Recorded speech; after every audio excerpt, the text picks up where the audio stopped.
હાય, હું છું જયદીપ પરમાર અમી, મારું મન જાણાનો લેખક. અને જો કે હવે પરિચયની જરૂર નથી, પણ ફોર્માલિટીઝ તો મારે વાત કરવી છે એક્સપેક્ટેશન પર. આશાઓ, અપેક્ષાઓ, એમ કહે ને કે આશા અમર છે. સ્ત્રીઓના ઘરેણામાંનો એક ભાગ છે આશાઓ. સ્ત્રીઓ છે ઘણીવાર એના પાત્ર પાસે અપેક્ષાઓ રાખતી હોય કે આજે મસ્ત તૈયાર થવું છે, કાજળ કરવી છે, સેથો પૂરવો છે, એના મનપસંદ રંગની સાડી પહેરવી છે.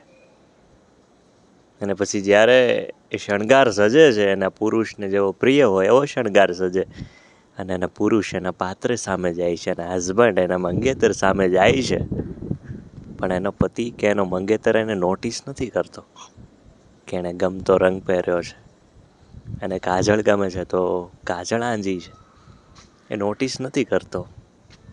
ત્યારે છે અરીસા સામે જે બધી ખ્વાહિશો રચાઈ હોય ને, બધા સપના જોયા હોય કે હું એની સામે જઈશ, પછી એ તો આમ કહેશે તેમ કહેશે, એકાદ બે શાયરી ગઝલ મારશે, પણ નહીં, એવું કંઈ જ ન થયું. ત્યારે આ બધું યાદ આવે કે સાલું સપનાઓ ન જોયા હોત તો સારું હતું. આ વ્યક્તિ તો નોટિસ નથી કરતો, એટલે પછી દુઃખ થાય.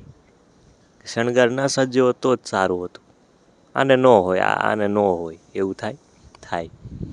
પણ હું એવું કહું છું કે એવી અપેક્ષાઓ જ ન રાખીએ તો, એવી આશાઓ જ ન રાખીએ તો, સપના જ નહીં જોવાના. તમને ગમે એ જ કરો. તમને કાજળ કરવી ગમતી હોય તો તમે કાજળ કરો, તમને ગમતો કલર પહેરો. તમારું વ્યક્તિ તમારામાં કાંઈ નોટિસ જ ન કરતું હોય ને, તો એના માટે કંઈ કરવાની જરૂર નથી. શા માટે દુઃખી થવું? તમે કોઈને કહો કે ભાઈ મારામાં આ મેં તારા માટે કર્યું છે, મારામાં જો આ, અને ત્યારે એ જોઈ તો એ કામનું શું કામનું? એ તમે મૌન હોવ અને એ વ્યક્તિ તમારા મૌનને ન સમજી શકે અને પૂછે શું થયું છે, પછી તમે કયો આવું થયું છે, અને ત્યારે એ વ્યક્તિ તમને દિલાસા આપે, તો શું કામનું? તમારા મૌનને જોઈને જ સમજી જવું જોઈએ કે તને આ તકલીફ છે. અને તમે ઘણા સમયથી સાથે હોવ છતાં એ વ્યક્તિત્વ ન સમજતું હોય તો બહુ અઘરું પડી જતું હોય તમારા માટે એને સમજાવવું. તો એટલે જ કહું છું કે એક્સપેક્ટેશન નહીં રાખવાની, શૂન્ય થઈ જવાનું. જાતને ગમે એ જ કરવાનું, મને ગમે એ કરવાનું, મને ગમે હું કરું. મારું કોઈ પાત્ર નથી, છતાં હું મારા પરિવારથી એક્સપેક્ટેશન ન રાખું. હું કવિતા કોઈની પાસે સંભળાવું, કોઈ દર્શકને, કોઈ શ્રોતાઓને, તો હું વાહની અપેક્ષા રાખતો જ નથી. હું બસ ખુશ થાઉં કે મેં વાંચી. કોઈ સાંભળી કે ન સાંભળી એ મારો વિષય નથી.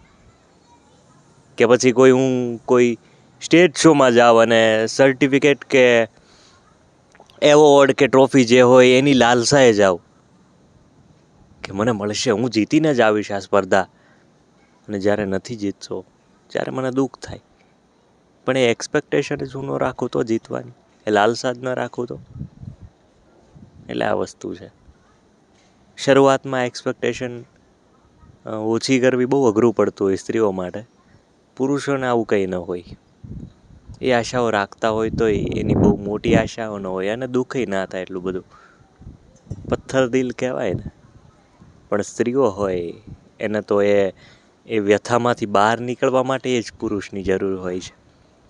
એટલે કહું છું કે ઓછી રાખવાની એક્સપેક્ટેશન.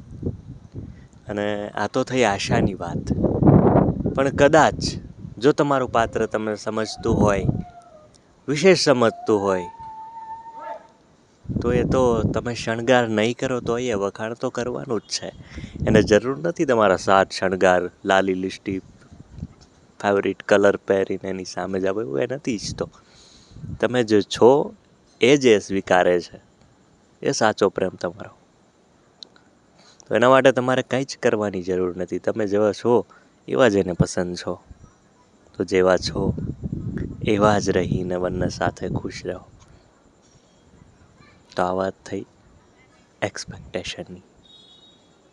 જો તમારી આજુબાજુ કોઈ એવું વ્યક્તિત્વ હોય કે જે વારંવાર પોતાના પાત્રથી દુઃખી થતું હોય, આ જ કારણે કે એને કંઈ આશા રાખીને એને ન મળ્યું એવું જેવું જોઈએ એવું પરિણામ, કે જેવા જોઈએ એવા વખાણ ન મળ્યા, કે કોઈ નોટિસ જ ન કર્યું, તો એ પાત્રને આ વિડીયો શેર કરો. Thank you.